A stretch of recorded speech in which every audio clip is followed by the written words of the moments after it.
Parte tu semana con toda la información que necesitas en Empieza por acá, con Fran Castillo, Cristian Leporati y Marco Moreno. Todos los lunes por El Mostrador Podcast. El poder de la transparencia.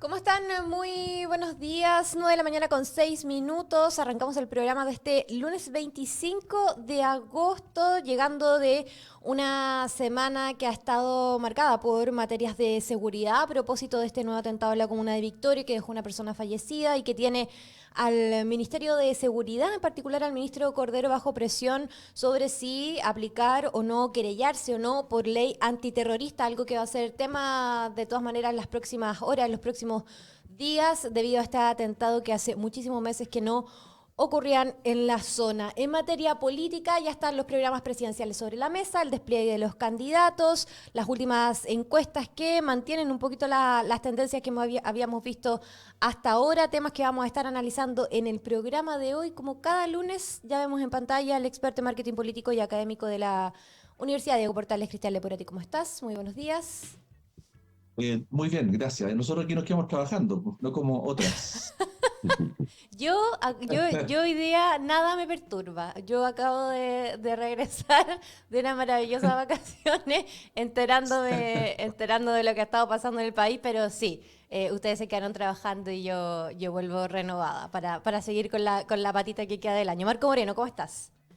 Muy bien, ¿cómo están? Muy buenos días. Muy buenos Buenos días. días. Oye, bueno, dicho eso, voy a contar una infidencia. Vuelvo de mis vacaciones durante este fin de semana, vacaciones cortitas de una semana nada más, y abro los portales de noticias para saber qué estaba pasando y durante la semana pasaron un montón de cosas como ha sido la tónica cada vez que nos encontramos cada lunes, desde la renuncia del ministro Marcel, lo que pasó con el ministro Valenzuela de Agricultura, todas las noticias en materia de seguridad que ya comentaba, y bueno, los análisis de la carrera presidencial luego de la inscripción de las candidaturas. Y quiero partir por ahí porque escuchaba en la mañana a un analista de la plaza en otra radio analizar lo que han sido los resultados de las encuestas hasta ahora, haciendo referencia, por ejemplo, a la última CADEM de esta cuarta semana de agosto, donde se mantiene la tendencia. José Antonio Kast marca el 28% de preferencia,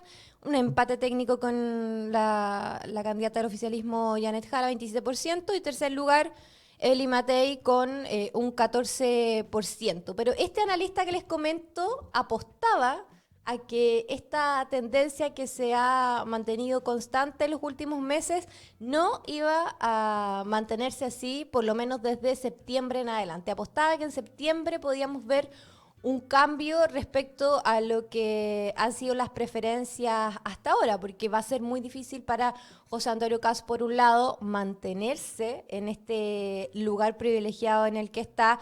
Lo mismo para Janet Jara, quien en todas las encuestas también en una segunda vuelta presidencial estaría siendo derrotada. Y Evelyn Matei, que ya está en un tercer lugar, cuyos cambios podría ser consecuencia de un cambio de estrategia de estos dos primeros competidores. ¿Cómo lo ven ustedes en términos de qué va a pasar de aquí a noviembre, con el tiempo que nos quedan, en relación a esta tendencia que nos ha mostrado la encuesta hasta ahora, ratificada por la CADEM de este domingo? Marco Moreno, arranquemos contigo. Sí, efectivamente, el despliegue de las campañas que comenzó ya el día lunes, oficialmente también, ¿no es cierto?, la posibilidad de hacer publicidad callejera, va a cambiar el panorama en el mes de septiembre, ¿no? El estado de ánimo también de las personas cambia y por lo tanto probablemente todos esos elementos influyan en que haya movimiento en la percepción, en el clima, ¿no? Recordemos que estos estudios de opinión que conocemos mes a mes, semana a semana, lo que nos muestran es datos del clima de opinión, no necesariamente resultados electorales. Por lo tanto, probablemente también vamos a ver la irrupción de los llamados candidatos más pequeños, ¿no? Parisi, Marco Enrique Ominami, Harold Maynicol, Eduardo Artés, van a hacer lo posible por desafiar a las candidaturas que hoy día aparecen en las primeras posiciones en estos estudios de opinión, ¿no? Los van a interpelar, los van a confrontar, porque evidentemente es la manera en que ellos logren posicionarse también en la agenda. Hasta hoy día la agenda ha estado monopolizada por los tres candidatos que aparecen en las primeras posiciones de los estudios de opinión, ¿no? Son los que logran instalar la agenda. Tú decías, Fernán, al principio, el intercambio que se dio en estos últimos días en lo programático tiene que ver justamente con ese intento de controlar la agenda por parte de los candidatos con sus propuestas y que se converse sobre eso, como se conversa sobre eso, después eso es lo que gastan los estudios de opinión durante la semana y evidentemente es como un círculo en donde lo que buscan es generar conversación para que esa conversación sea la que de alguna manera marque las opiniones de las personas cuando son consultadas. Entonces, probablemente el mes de septiembre vamos a tener mayor despliegue ya de las campañas en los dos territorios, en el digital, donde dice Cristian que va a ser realmente la pelea fundamental, pero también en el territorio físico, ¿no? Los candidatos suelen usar las fiestas patrias y eso, a pesar de que la gente está preocupada de otras cosas, también sobre todo en la previa de las fiestas patrias para poder instalar especialmente, ¿no es cierto?, su despliegue en regiones. Ya tenemos a los candidatos movilizados. Por lo tanto, no es raro que durante el mes de septiembre veamos algunas variaciones, no tanto con lo que pasa arriba, sino que con lo que pasa con los candidatos de abajo. Curiosamente, la que tiene una mayor consistencia, diría yo, en todos los estudios de opinión, eso puede ser bueno o malo, depende cómo lo vamos a leer, ¿no es cierto? Es Evelyn Matei. Se mueve entre el 14 y el 15%, una base, un apoyo duro en ese sentido, respecto de los otros candidatos que se mueven, como tú decías, Fran, en el margen de error. Suben dos, bajan tres, suben uno, no hay, ahí hay un movimiento, pero evidentemente en la medida que, por ejemplo, también José Antonio Kast comienza a ser confrontado, comienza a ser desafiado, no solo naturalmente por Janet Jara, sino que también por la propia Evelyn Matei y por los otros candidatos, eso va a cambiar probablemente el comportamiento ajustado que ha tenido Kast a una estrategia que le ha resultado fácil hasta ahora, ¿no? Pero que evidentemente cuando esto comience en los próximos días ya a crecer, no le va a ser tan fácil ajustarse a ese diseño, porque como te digo, va a ser interpelado por las otras candidaturas, ¿no? Y eso va a generar entonces una disputa interesante que puede que tenga efecto, ¿no es cierto?, en variaciones que veamos en los estudios de opinión.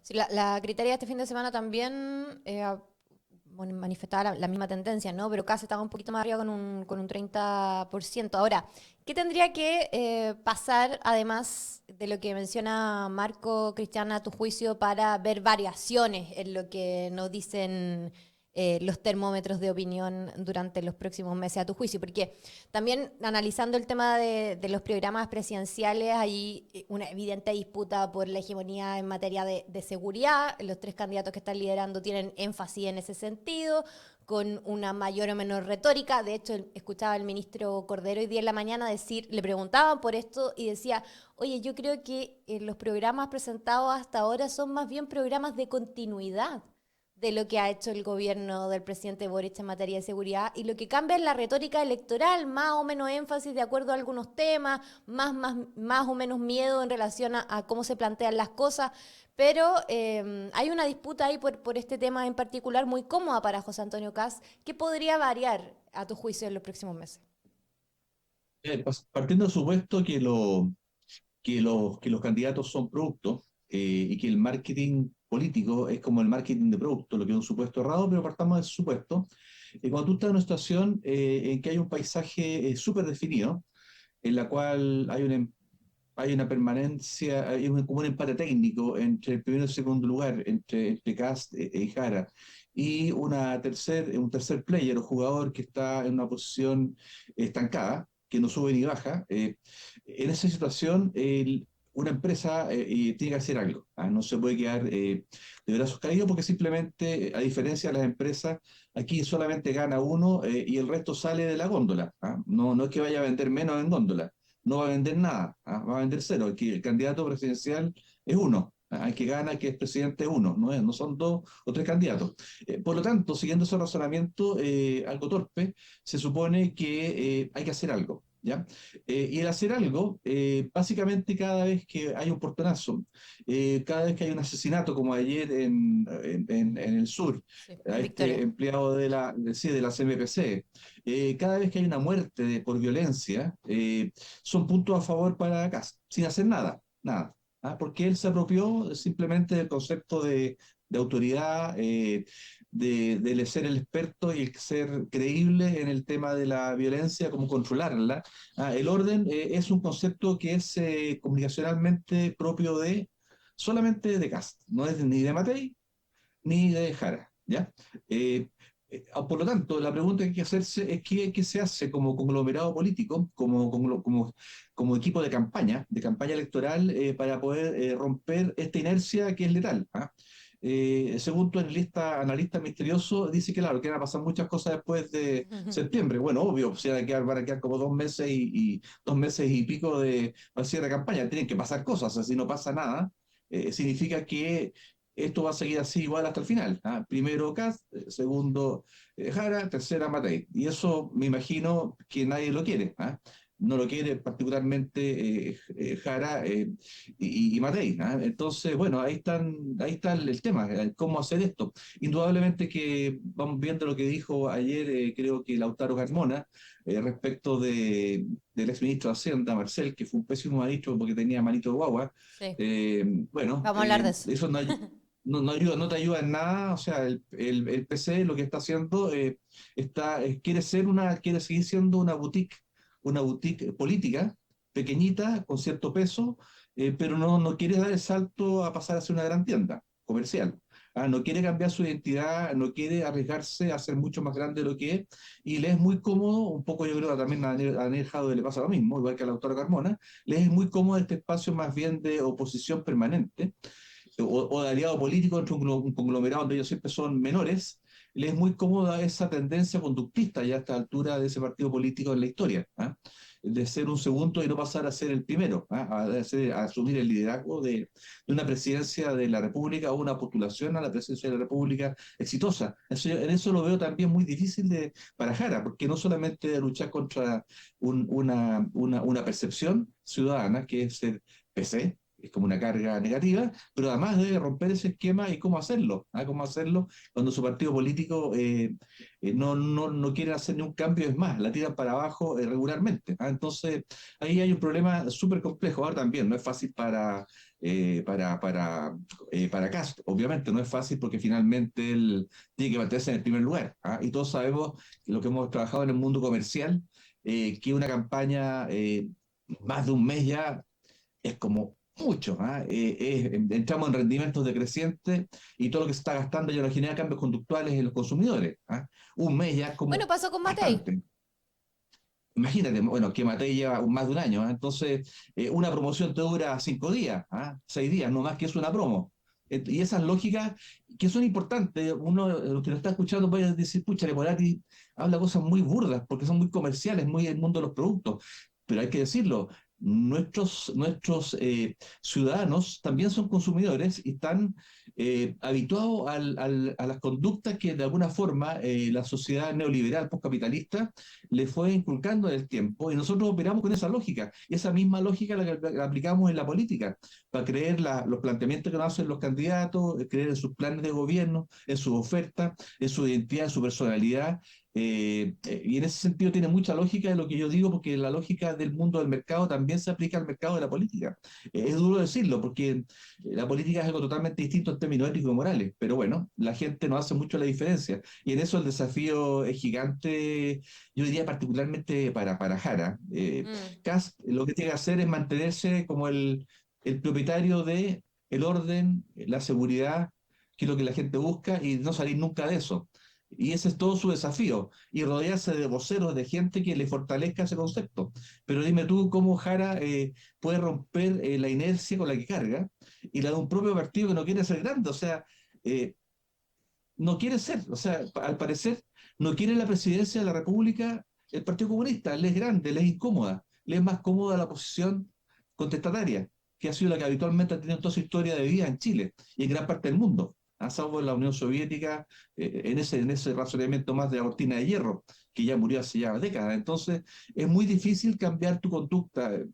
Boric lo hizo en su momento con Revolución Democrática, con el Frente Amplio en general, que le llegó esta cosa de una opción de la presidencia de la República y se fueron todos juntos con mucha ambición, con mucha mirada de intuición política, se fueron detrás de su líder en ese momento y salieron adelante y ganaron la elección porque querían ganarla, querían ser, querían la presidencia de la República para hacer los cambios que ellos estimaban convenientes. Después no lo lograron por distintas razones, bueno, eso es otro punto, pero esa ambición, yo no la veo, esa ambición de ser, de querer ser, yo no la veo para nada en el respaldo que tiene la candidata Jara, por lo tanto lo veo muy difícil, ¿ah? Muy difícil que ellos puedan hacer algo distinto, ¿ah? Mm. Algo distinto porque al parecer no quieren hacerlo, eso es lo que yo siento, les incomoda esa posición de liderazgo. Mira, Oh, y siguiendo perdona, con... perdona, y para cerrar el punto, ¿ah? Sí. Hay grandes ejemplos en el mundo de los negocios en que hay marcas que siempre han querido ser segundas marcas y le dejan todo el desgaste de dinero, de inversión, de rostro, de estrategia, etcétera, de inversión, se lo dejan al que es líder y les satisface mucho y son muy cómodos como segunda o terceras marcas. Yo siento que eso le pasa un poco al Partido Comunista.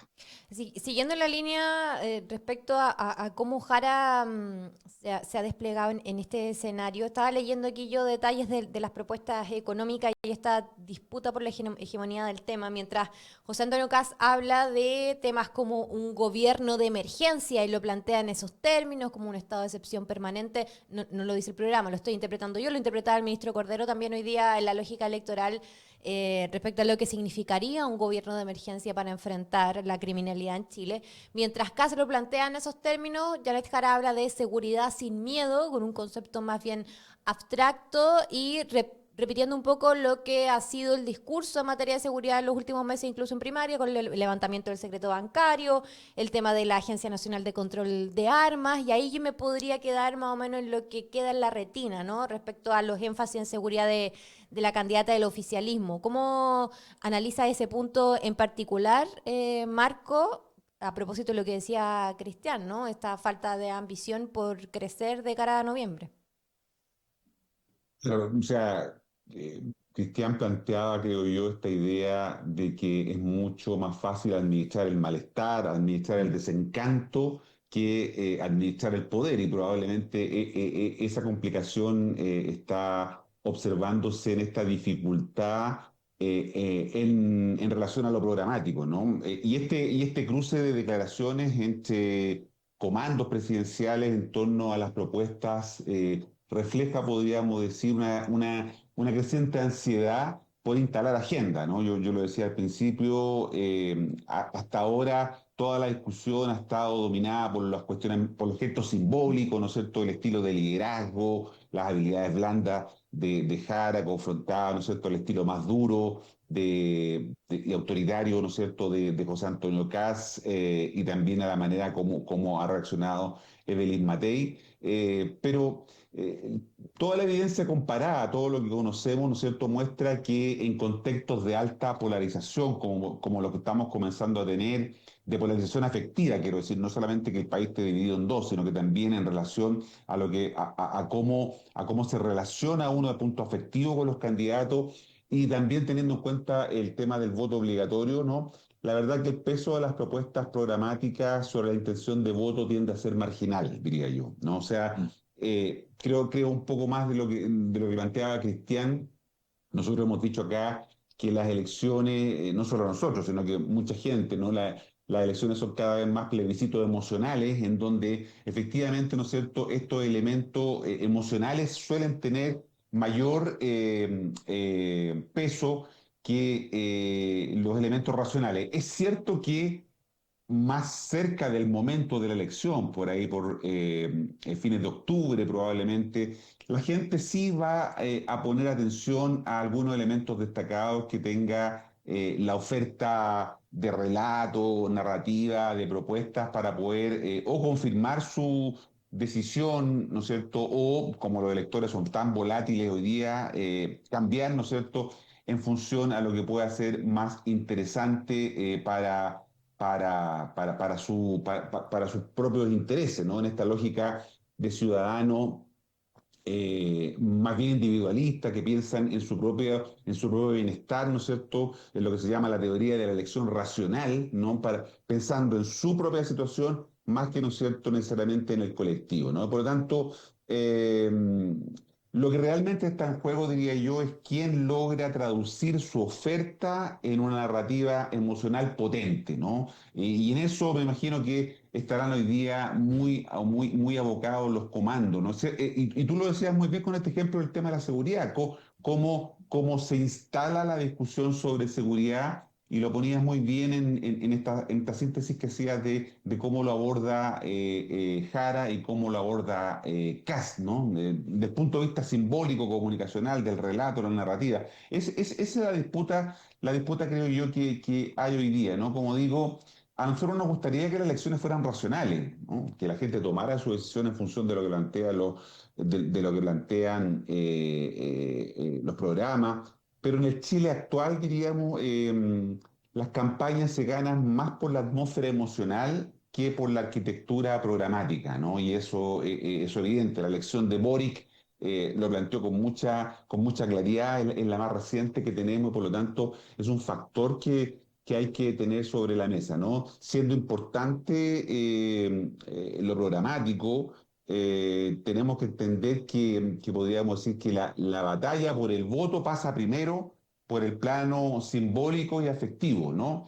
Y en ese espacio, en esa arena, el que solo explica pierde, ¿no? No hay tiempo para explicar, y por eso que es tan importante, ¿no es cierto?, cómo se van planteando y se van desarrollando las campañas en los próximos días, justamente a propósito de lo que decíamos en el bloque anterior. Ya, sí, ya me voy a tomar de eso en relación a las explicaciones, porque otro tema que ha sido materia de debate en los últimos días son las explicaciones que ha tenido que dar la candidata Jara y sus contradicciones o su desconocimiento, no sabemos, respecto a lo que ya estaba en el programa de primaria, con el tema del aborto libre, nacionalización del cobre, etcétera, y lo que está ahora en este programa que se va a seguir perfeccionando, según han dicho desde el comando, que fue inscrito para esta primera vuelta presidencial. Ayer habló uno de sus voceros, el senador Ricardo Lagos Weber, y hacía esta diferenciación entre lo que la candidata piensa y que está bien que fuese así, y lo que la candidata debe proyectar a propósito de este objetivo de ampliar la base de apoyo, y que eso no significa que la gente no siga pensando en lo que piensa en la vida, refiriéndose a los convencimientos de la propia candidata. Trata de explicar más bien el porqué de estas contradicciones entre las aspiraciones iniciales y las que están ahora acomodándose al programa, pero sí ha generado ruido, ¿no? Una candidata dubitativa, contradictoria en relación a temas valóricos relevantes o de principios o importantes para el Partido Comunista en particular. ¿Este punto puede ser delicado para la campaña cristiana, a tu juicio? ¿Está siendo percibido de esa manera como de contradicciones por parte de la candidata o no es tan relevante? Mm. Mira, yo creo que de alguna forma Jara, desde la primaria a la fecha, ha perdido protagonismo ella como vocera de sí misma. A mí no me gustan los voceros. ¿Ah? Ayer veía la cantidad de voceros que tiene la Matei y yo me reía. Varios. O sea, no varios, cientos. ¿Ah?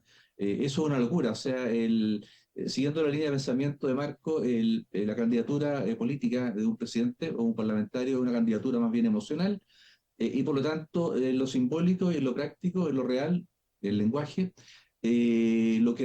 todo se sustenta un poco en el tinglado que representa la candidata, ¿ah? Lo que ella representa, en este caso Jara, que estamos hablando, lo que representa la forma en que se viste, lo que representa la forma de sus actitudes, lo que dice, su temperamento, lo que no dice o lo que deja de decir, Son muchas dimensiones distintas. A mí no me gustan los Lagos Junior y lo que sean, que estén hablando por la candidata, particularmente cuando la candidata, como también ocurre en el caso de Kast, tienen un nivel de liderazgo interesante, atractivo, que no sé, que al delegarlo en terceros pierde potencia ese liderazgo. Yo creo que la mayor fortaleza de Jara es Jara. Y mientras más deleguen en otros algún tipo de comentario o análisis, incluso con sus contradicciones, ¿eh? Yo te diría que al electorado, y hay evidencia en el tiempo, en la historia de la comunicación política, en que los candidatos que se disculpan son bien apreciados. ¿Ah? Porque todos los humanos sabemos que nadie es perfecto, particularmente una sociedad digitalizada en que todo queda grabado para siempre y te lo hacen ver 1000 veces en el tiempo, cuando es necesario hacerlo. Por lo tanto, no es malo el disculparse por el error. ¿Ah? No tiene nada de malo, es parte del encuentro, de la realidad. ¿Ah? Los candidatos perfectos no existen y la gente lo tiene súper claro. Claro eso, ¿ah? Por lo tanto, yo no solo le veo problema. Mi mayor problema con Jara es que Jara está dejando de aparecer en los medios. Está en terreno, se dice que está en terreno, ahora está viajando en el cara a cara, ¿ya? De norte a sur. Esa es la estrategia que le definieron ahí Darío Quiroga y el equipo de asesores que están detrás de ella. Pero ella no está apareciendo en los medios, está apareciendo más bien por estas pequeñas críticas que se le hacen a su indefinición o muchas veces al contraste entre una primaria y lo que viene después, entre un plan 1, que es para ganar una primaria, y un plan 2, que es para ganar una presidencia de la República, o al menos pasar una segunda vuelta. ¿Ah? Yo creo que ahí, pero mi tema va por eso. ¿Ah? Me complica la ausencia de Jara cuando ella verdaderamente es la marca, es el rostro potente que hay detrás de su candidatura, no hay nadie más, ¿ah? Lo que también es bastante complejo. ¿Ah? Pero bueno, eso mismo le ocurre a Matei, eso mismo le ocurre a Kast, ¿ah? Con la diferencia que Kast no se desgasta, ¿ah? Se mantiene estable, un poquito más arriba de dejar en la encuesta, pero se mantiene estable. Haga lo que haga, es un liderazgo, por lo visto, creíble y potente para la gente, más allá de lo que pase después de septiembre. ¿Ah? Entonces, yo creo que ahí hay un tema de no esconder a Jara. ¿Ah? Yo creo que a Jara hay que sacarle mucho, mucho más partido y la están escondiendo. ¿Ah? La Jara no se está viendo y creo que es importante que se vea. Una cosa para cerrar el punto que tú dijiste hace Sí. unos minutos atrás sobre el gobierno de emergencia. Escucha que es potente ese concepto, ¿ah?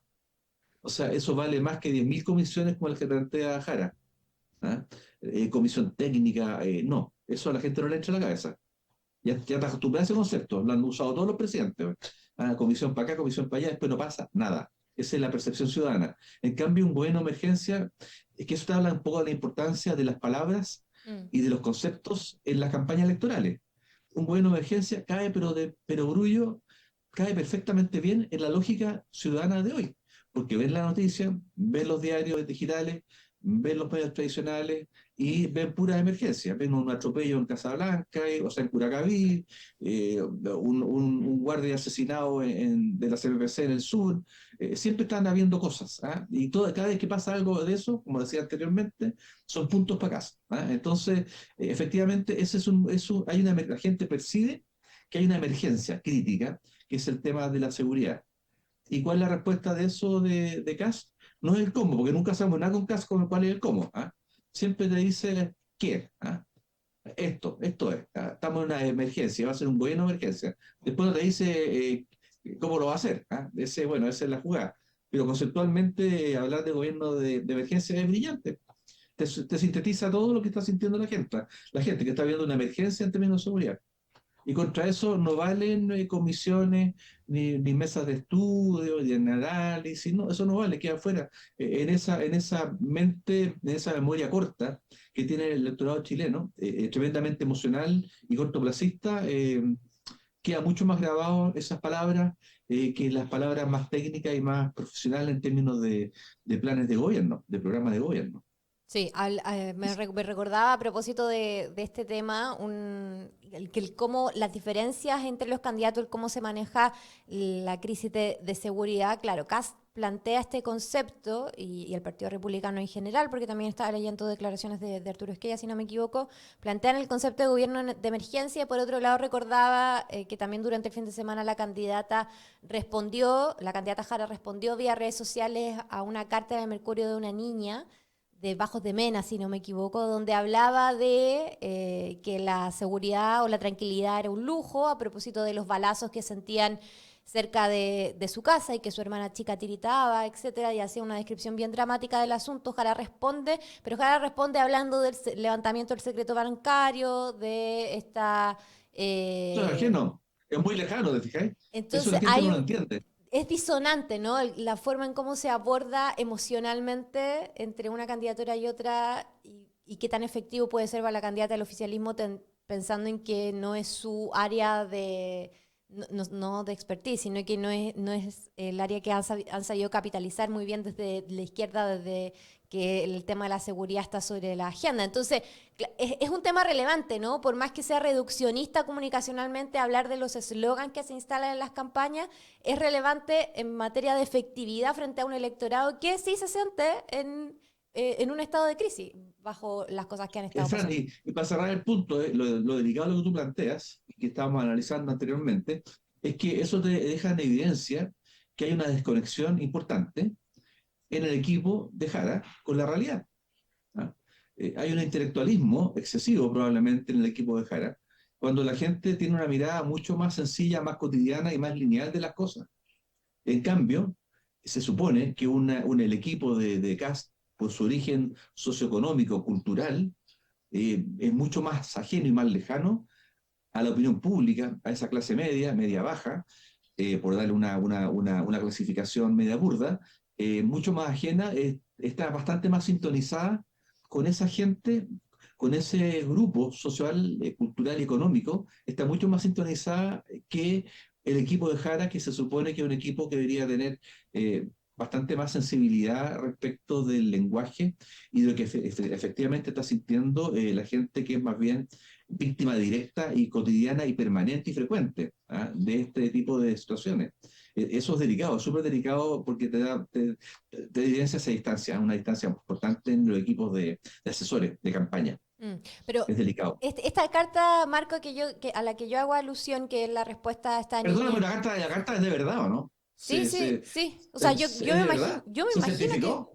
Yo me imagino Es que que hay sí, altas dudas. porque está publicado ¿Eh? en las redes sociales Ya. de la candidata. No he leído la carta como publicada, pero fue el extracto y la imagen que ella ocupó para poder responderla. Y en esta respuesta también otro tema interesante que pude identificar es que al principio, que yo no sé si lo habrá escrito ella o su equipo, pero al principio tratan de hacer esta relación de los orígenes de la candidata, que fue bien reiterativo en la campaña de primaria, y dice, yo vengo de un lugar como ese, como de Bajos de Mena, ya hace alusión a este barrio de Conchalí, si no me equivoco, donde las cosas pasan un poco como están pasando en Bajos de Mena. Entonces trata de acercarse a esa realidad, pero por el párrafo siguiente empieza a hablar sobre el levantamiento del secreto bancario y el tema de esta agencia de las armas, no recuerdo el concepto, pero trata de hacer ese juego, ¿no? Como de acercarse, no sé si, pero no me resultó efectivo en términos comunicacionales. Marco, no sé cómo ves esa dualidad con la que trata de jugar la candidata del factor emocional, de los orígenes, pero por otro lado tratar de instalar propuestas claras en relación a la crisis de seguridad. Y bueno, yo creo que la respuesta evidentemente no la escribió ella. Es normal que los candidatos no tengan tiempo para estar, sino que son sus equipos de Mm. contenido los que elaboran, ¿no? Y en el equipo estratégico de la candidata yo creo que está primando mucho esta idea del clivaje pueblo-elite, ¿no? Han insistido mucho con esa teoría y se expresa, por ejemplo, en lo que tú dices probablemente en esta respuesta, en el comienzo de la respuesta a esa carta, ¿no? Y creo que hay un tema de fondo. Yo creo que hay un desbalance estratégico dentro del propio comando, ¿no? Mm. Es uno de los problemas que probablemente va a empezar a enfrentar Janet Jara. Eso lo ha estado viviendo de manera evidente, casi como una comedia, ¿no es cierto?, la candidatura de Evelyn Matei, ¿no? ¿Cuántas veces ha cambiado el comando? ¿Cuántos han incorporado al comando? ¿Cuántos han entrado? ¿Cuántos han salido? El ecuatoriano que salió, que llegó sutil, ahora llegaron unos hermanos Segers que no son, me entiendo, del mundo de la publicidad. Entonces, aquí también estamos observando eso que se expresa en lo que tú dices, en esta dificultad para poder definir con claridad un relato, ¿no es cierto? Yo creo que los pies de la campaña, es decir, la comunicación electoral, el despliegue territorial, el esfuerzo programático, andan mal o podrían andar mal porque la cabeza, es decir, el equipo encargado de la conducción estratégica, estaría menos preparado para poder cumplir ese cometido, ¿no? Y esa metáfora creo yo que no es casual y que explica bien justamente las dificultades que estamos teniendo, ¿no? ¿Por qué o cómo esto puede afectar en el crecimiento de Janet Jara? Es una variable que yo creo que es muy importante, ¿no? Hay movimiento, Marco, pero sin dirección. es que ese es el punto, tú lo dijiste recién. El punto de ir a terreno, al cara a cara, es súper interesante, pero ¿cuál es el relato que se persigue con eso? Y eso Claro. no está claro. Por eso, porque lo que hay desde el comando, creo yo, eh, es la falta de un relato consolidado, ¿no es cierto? Tenemos ejes programáticos difusos, y hay contradicciones entre los voceros que revelan que los responsables, diría yo, de la conducción política de la campaña no están cumpliendo con este error de ser brújula, ¿no? De dar orientación, de dar sentido. Oye, Y creo que, Marco, pero Marco, tú eres cientista político. ¿Cómo podéis darle brújula a un conglomerado que te abarca desde la democracia democracia cristiana, hasta el PC, po? O sea, es súper difícil Es dejar difícil. Estaba contento pensando a lo Boris mismo. Cristiano en un relato, po. ¿Te das cuenta? Es súper difícil. bueno, pero ahí está la capacidad justamente que tú debieras tener de un equipo que le dé sentido estratégico a esa diversidad, ¿no? La concertación Mm. de partidos por la democracia, recordemos que allí había gente que había estado contra el golpe de Estado y otros que habían estado a favor del golpe de Estado, es decir, más diversidad ahí no podía haber, ¿no? Y hubo una construcción de relato, de sentido, era otro país, era otro contexto, es cierto, ¿no? Mm. Pero aquí yo creo que los esfuerzos en terreno que puede estar mostrando la candidata, veíamos, ¿no es cierto?, un despliegue importante que hubo en Arica, ¿no? Sí. De una marcha, pero no necesariamente, ojo con esas marchas y ojo con esa gente desplegada que no necesariamente se traduce en voto después, ¿ah? Entonces, de repente nos hacemos la ilusión de que eso puede ser, ¿no es cierto?, un gran apoyo, pero todos los esfuerzos en terreno yo creo que pierden eficacia, los mensajes se dispersan y la candidata queda expuesta a flancos innecesarios, como ocurrió la semana pasada, ¿no es cierto?, a estos errores que comentábamos respecto del programa, si el aborto estaba, si no estaba, si se iba a nacionalizar el litio o no. Entonces, ¿eso por qué ocurre? Porque hay un déficit, ¿no es cierto?, de conducción estratégica. Aquí van a decir, no, es que Leporati y Moreno le están echando la culpa al comando. No, lo que pasa es que estamos planteando, desde el punto de vista del análisis, ¿no es cierto?, una debilidad que está teniendo efecto sobre el techo de la candidata, que lo que le puede impedir crecer a Janet Mm. Jara, tiene que ver con elementos estratégicos como este que estamos planteando, ¿no? Sin conducción estratégica, incluso los mejores recursos comunicacionales se convierten en pura pirotecnia, en puro juego de artificio, ¿no? Y ese es el cuidado que tiene que tener la candidata. Por supuesto que está a tiempo de revertirlo, ¿no? Yo creo que no basta con carisma ni con biografía como ha intentado hacerlo hasta ahora, Mm. sino que se requiere también mostrar otros elementos que tienen que ser responsabilidad del equipo conductor y de la estrategia que sea clara, ¿no? Oye, y un dato técnico, súper técnico. ¿Cómo uno hace un comercial político? Primero hay una estrategia. Después de esa estrategia se hace un guión. Después de ese guión se busca la locación y la productora. Ujú. Y ahí se va a terreno, ¿ya? Pero se va con un guión establecido a terreno. Y ese guión además obedece, reitero, a una línea estratégica, ¿ya? No vas a terreno porque sí, porque además de ser caro, te puedes equivocar, hay muchas razones. Por lo tanto, aquí es lo mismo, si un candidato sale a terreno, como decía Marco en Arica, Si va a Arica, bueno, si la etapa 1 del guión es Arica, bueno, ¿cuál es el objetivo de Arica? ¿Cuál es el guión? Si la etapa 2 es Antofagasta, ¿cuál es el guión? Y así sucesivamente. ¿Ah? Y uno siente que eso no pasa. Uno siente que se va, que la candidata va a terreno, va a juntarse con el cariño del pueblo. ¿Ah? Y salen millones de fotos en las redes sociales, ahí, de la candidata Eso es abrazando, lo que se comunica. marchando. Claro, y eso, dime tú qué significa eso, o sea, cero. Ya lo vimos la vimos cuando fue en la convención, ¿se acuerdan? Más de 600.000 personas en la calle en Santiago, en la capital, güey. Y después no pasó nada, el día de la elección. O sea, se requiere de un guión, y ese guión, como Marco también lo relata, es un relato, valga la redundancia, y ese relato no está claro. Y no es que no queramos a Darío Quiroga, lo queremos mucho, una muy buena persona y un tipo muy inteligente, pero creo que ahí con el equipo se está perdiendo un norte claro, y salir a terreno y dejar de estar en los medios tradicionales es bastante delicado, porque lo hemos hablado reiteradamente en este panel, de que la televisión y los medios tradicionales aún, a pesar de todo, tiene mucho, mucho peso en Chile en las campañas electorales, Mm. y la candidata se está invisibilizando. Marco, ¿querías terminar la idea? Sí, no, decir que claro, uno puede encender emocionalmente una candidatura y eso es muy positivo y es lo que está haciendo Janet Jara, pero sin un edificio Ujú. que le dé arquitectura política, que le dé sentido estratégico, eso, como digo, puede quedar solamente allí. Es bueno el ejemplo de Cristian, se me había olvidado, sobre esa movilización a favor de la convención que no se tradujo en apoyo en las urnas. Por eso que ese dato es importante, ¿no?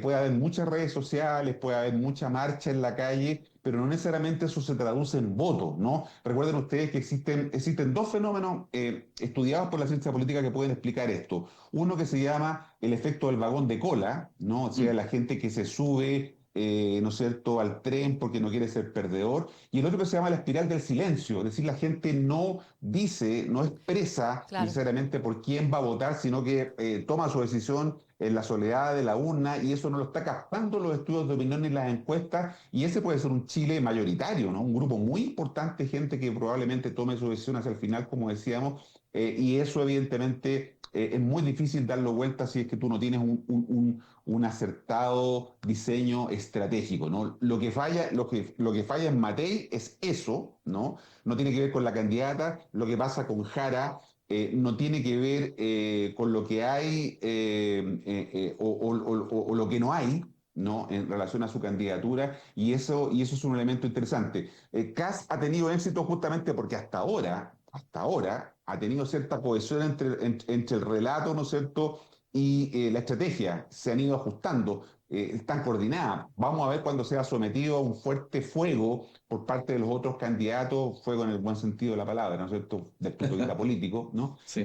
Porque van a intentar, como yo decía, desafiarlo, interpelarlo, en lo que quede de la campaña el próximo día. Vamos a ver cómo reacciona frente a esa presión, ¿no?, que va a haber de las otras candidaturas. Mm. Marco, no va a pasar nada, porque ya aprendió, Kast aprendió de la presidencial pasada, que a veces el silencio o controlar los impulsos neuronales respecto a lo que uno quiere o no debe de decir, ya lo aprendió y no lo va a hacer. Yo creo que ya aprendió muy bien, o sea, lo ha demostrado Silencio hasta ahora. estratégico. Pero hasta Silencio ahora, o sea, estratégico. Sí. lo han interpelado muchas veces, claro, en ámbitos empresariales, estamos de acuerdo, en Mm. foros empresariales, en el sur, en ámbitos muy controlados, como uno diría, Sí. en escenarios muy controlados, en escenarios con menor control, probablemente es más complejo, pero ya ha demostrado que tiene un entrenamiento, tiene un coaching muy bueno el candidato en términos de no salirse del libreto, y eso no lo va a hacer. Yo creo que no se va a salir de aquí hasta noviembre. Está Muy difícil, lo aplicando veo. varios aprendizajes de la Exacto, campaña anterior. sin duda. La reducción misma del programa, yo creo que uno de esos aprendizajes bien nítidos, y el dejar bajo la alfombra todo tema valórico de por medio también es una Nada, estrategia nada. muy inteligente, porque es su flanco más débil y que está ahí. No es que José Antonio Kast no piense lo que pensaba antes, en el 2021, respecto a los derechos de las mujeres, Ministerio de la Mujer, temas valóricos de derechos sexuales y reproductivos, minorías sexuales. Siguen pensando exactamente lo mismo, pero no es tema y lo han manejado muy bien en términos de que, por ejemplo, no está expuesto en materia programática, por lo tanto no tienen cómo pegarle desde esa perspectiva. Vamos a ver si es que eso cambia cuando hayan confrontaciones más directas, a ver qué responde, pero pensando en los aprendizajes de la campaña anterior, es un muy buen ejemplo también el cómo se ha estado desplegando hasta ahora, relegando el tema valórico, que es lo más débil que tendría hasta este minuto. Otro tema interesante, ya como para ir redondeando, siguiendo con Kast, ayer escuchaba al presidente de Renovación Nacional, el senador Rodrigo Galilea, decir, bueno, tomar posición media ambigua en relación a qué va a pasar con el eventual gobierno de Kast y la incorporación de Chile Vamos a este gobierno. Le preguntaban por una entrevista del senador Kast, si no me equivoco, en el Mercurio, donde planteaba que bajo ningún motivo iban a estar disponibles o que les dolía la guata, más bien pensar desde Bópoli, integrar un futuro gobierno de José Antonio Kast. Rodrigo Galilea no quiso ser categórico, pero sí señaló de que Kast debía gobernar con los cuadros de quienes eran sus aliados naturales, es decir, el Partido Social Cristiano y el Partido Libertario. ¿Qué cuadros hay ahí? No lo sabemos, pero que eso tendría que ser su eventual conformación de gobierno y no desde cuadros de Chile Vamos. Si es que eso va a cambiar o no, yo creo que lo va a decir la lógica misma de los resultados electorales, pero ahí hay un tema interesante en respecto a cómo se van a configurar las derechas ante un escenario muy probable que tenemos hoy día sobre la mesa, que es el triunfo del Partido Republicano en las elecciones presidenciales. ¿Cómo ves ese punto, Marco, que también es interesante? Cómo a medida que nos acercamos a noviembre se empiezan a tomar definiciones. La candidata Matei no ha querido dar su apoyo explícito, ni implícito tampoco, a la candidatura de Kast, pero va a ser un tema a debatir porque cuadros propiamente tal para formar un gobierno desde los tres partidos de ultraderecha, no sé si hay muchos para tener garantías de gobernabilidad, digo. Se dan dos situaciones bien interesantes. Por un lado, que Chile Vamos y Evelyn Matei se dieron cuenta de que efectivamente no pueden aparecer ahora en forma de entreguismo, ¿no es cierto? Señalando su disponibilidad de colaborar con Kast porque lo darían como el candidato ganador y evidentemente eso deja en una posición de debilidad a su candidata a más de 70 días de la elección. Evidentemente ninguna estratega lo aconsejaría, ¿no? De mostrar ahora su disposición, porque eso podría ser leído por la ciudadanía como un signo de derrota anticipada. Y en segundo lugar, porque me imagino yo que la estrategia de republicano y de Kast va a ser utilizar las pinzas, es decir, si estoy bien en las encuestas y si logro pasar a la segunda vuelta, yo voy a elegir, ¿no es cierto?, quiénes eventualmente podrían colaborar en mi campaña, porque igualmente Chile Vamos no va a tener mucho más espacio, ¿no es cierto?, en una disputa entre Jara y Kast de optar si no es por Kast, ¿no? Por lo tanto, el poder seleccionar a estos de la UDI, a estos de Renovación Nacional, los voy a incorporar, es lo que el poder que tiene el candidato y que tiene, ¿no es cierto?, el partido del candidato. Por eso que se da esta situación compleja para Chile Vamos, que no puede, ¿no es cierto?, aparecer hoy día mostrando su disponibilidad para colaborar, porque implicaría o podría ser leído como una señal de derrota. Y por otro lado, que también desde el Partido Republicano quieren tener, ¿no es cierto?, el control de la selección de quiénes van a ser los colaboradores, quiénes van a integrar al comando de la segunda vuelta o eventualmente, ¿no es cierto?, a un gabinete y por lo tanto esa capacidad el Partido Republicano y José Antonio Kast no la quieren entregar. Cristian, ¿cómo ves ese punto? Ahora, no pasa al revés, ¿ah? Porque el republicano lo ha dicho, y lo ha dicho José Antonio Kast, que ellos no tienen ningún problema en, si llegan al gobierno, de tener usar gente, sacar gente del equipo de Chile, vamos. ¿Ah? No pasa al revés, se nota por quién tiene el liderazgo en este momento y el poder, ¿ah? Es clarito. Sí, yo comparto el punto de Marco, no hay mucho más que decir. Ahora creo que Galilea en eso, como buen hombre de negocio, él es dueño de una importante constructora, es una persona con una mirada bastante estratégica, pero también muy práctica. ¿Ah? Es un tipo tremendamente pragmático. Y lo que hace simplemente es proteger a su candidata, y apoyarla, que es lo que corresponde hasta la primera vuelta, ¿no? Eso es lo que está haciendo, no tiene mucho más misterio.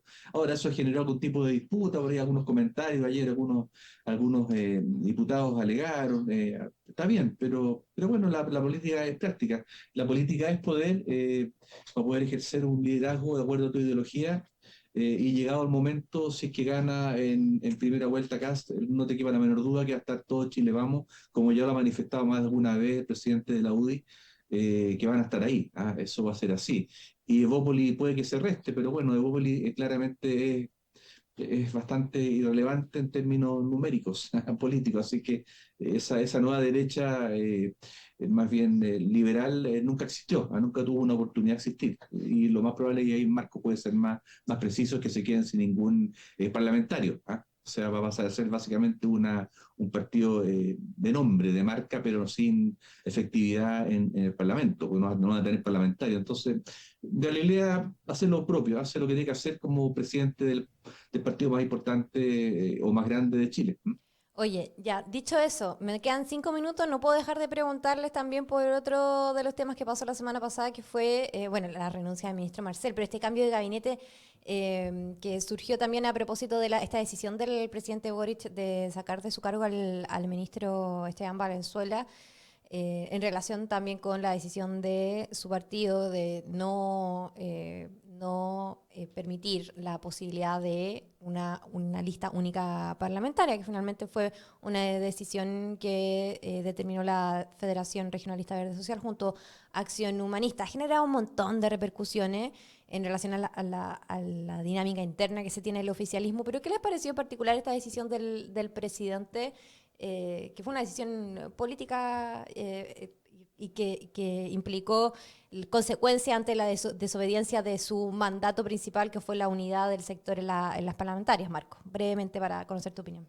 Sí, yo creo que esto está siendo leído como que el presidente Gabriel Boric está priorizando la construcción de su legado por sobre, podríamos decir, el diseño de una sucesión política, ¿no? Y esta lógica o esta idea no es rara, ¿no es cierto?, en los tramos finales de un gobierno, pero en un contexto de fragmentación como el que tenemos hoy día del oficialismo y la ausencia de un liderazgo, porque claro, Janet Jara es la candidata, pero evidentemente se producen, como decíamos al principio, esta situación con el Partido Comunista, estos otros partidos que se cuelgan. La decisión de priorizar el legado puede dejar a su coalición sin un relato de futuro, ¿no? Y por lo tanto, la historia muestra que los liderazgos que no cuidan su sucesión corren el riesgo de ver cómo su obra política se diluye apenas termine su mandato, ¿no? Pasó con Michelle Bachelet, pasó con Sebastián Piñera, ¿no? Y por lo tanto no es baladí o no es relevante esta necesidad de compatibilizar legado con una sucesión política que le permita, ¿no es cierto?, hacer sostenible eso. Y eso es lo que vamos a ver cómo lo desarrolla el presidente hacia adelante. Sucesión política más allá de si ganan o no la presidencia de la República, es más bien cómo se mantiene la coalición y la fortaleza de la coalición siendo oposición o siendo gobierno. Cristian, para cerrar. Mira, ahí hay un cliché muy típico, el legado del gobierno. Ese es un cliché que hemos escuchando los últimos, no sé, 10, 15 años, con Siempre. mayor fuerza. Sí. Sí, pero antes no era tan fuerte, porque antes como que el legado se producía de forma natural, ¿ya? No había que nombrarlo para que existiera. Se daba porque daba, o sea, terminó Lago su gobierno, listo, hay un legado. Terminó Frey, listo, algo pasa. Pero desde hace un tiempo a la fecha, probablemente de Piñera o Bachelet 1 hasta ahora, la palabra legado de gobierno empezó como a agarrar bastante preeminencia y relevancia, quizás por lo mismo, porque no hay legado de gobierno, de ningún gobierno. Yo creo que los legados, y en eso discrepo de esa sensación de que hay que tener un legado. Yo creo que los legados de gobierno se producen después que los gobiernos salen. Y los legados de gobierno, básicamente, en un estado personalista, presidencialista como el chileno, el legado de gobierno básicamente se sintetiza en el presidente. Y esa construcción de imaginario político, esencialmente se empieza a reproducir y a producir después de que termina ese gobierno. Y esa reproducción depende de cómo el equipo de asesores, el equipo de amigos personales del presidente X, van construyendo ese imaginario. El delta del cual parte este presidente va a ser positivo, porque seguramente a partir de un desde de un 30%, a diferencia de un Piñera que salió con un 5 o 6% de aprobación y algo más o menos parecido a Bachelet. O sea, tiene un desde bastante superior para construir un imaginario delegado de gobierno distinto al que ha tratado de construir la oposición durante el ejercicio de su gobierno, estos 4 años, ¿ya? Así que yo creo que eso, yo creo que el legado no es un tema del momento, es algo que se produce después del momento, no ahora, por lo tanto a mí ese no es un tema relevante. Y el tema del ministro, que era tu pregunta, yo creo que tiene un sentido común grande, no es que quiera el gobierno potenciar el Frente Amplio y poner un ministro de Economía en Hacienda ahora que es de Frente Amplio, ¿no? Yo creo que hay una razón práctica. Grau trabajó por años en este gobierno con Marcel, conocen todas las lógicas de economía y hacienda, la conocen perfectamente bien, y en pocos meses que quedan de gobierno, era para que hacen un cambio más profundo, particularmente cuando hay que discutir un presupuesto de la nación, con alguien que no conoce el tema y que está recién llegando al gobierno. O sea, tiene mucho sentido común haber escogido a Grau básicamente para el tiempo que queda y hacer tareas prácticas. Uno lee la carta de despedida que escribió Marcel, ayer creo que la leí, básicamente habla un poco de eso, de que él estaba cansado, ya terminó un momento, tiene un problema personal, que terminó las cosas más importantes, las dejó amarradas en su ministerio al dejarla, y por lo tanto lo que uno entiende de esa carta o columna, es lo que viene ahora básicamente es administrar Hacienda. Y eso, ¿quién mejor que una persona que lleva ya 3 años y tanto en el gobierno, como Grau? Sí, de hecho, el principal desafío va a ser la ley de presupuesto y no hay mucho más en relación a lo que queda pendiente para los meses que siguen del gobierno del presidente Boric. Así que, bueno, vamos a seguir atentos a cómo sigue la conducción de Grau en Hacienda y también las consecuencias inmediatas de la decisión del presidente de la República de sacar al ministro Valenzuela, que ha tenido algunos dime y diretes entre los partidos oficialistas. Temas que van a ser importantes para esta semana. Vamos a seguirlos comentando y nosotros nos volvemos a encontrar el próximo lunes. Muchas gracias, como siempre, por conectarse con la audiencia del Mostrador durante esta hora. Marco Moreno, Cristian Leporati, que estén muy bien. Buena semana.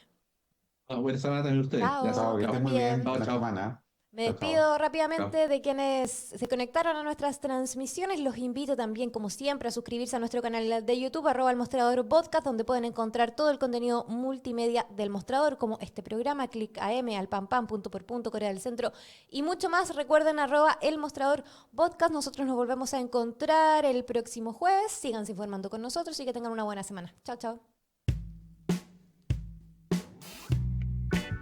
Esto fue Empieza por acá. Nos volvemos a ver el próximo lunes a las 10 de la mañana con todo el análisis junto a Fran Castillo, Marco Moreno y Cristian Leporati, aquí en el Mostrador Podcast.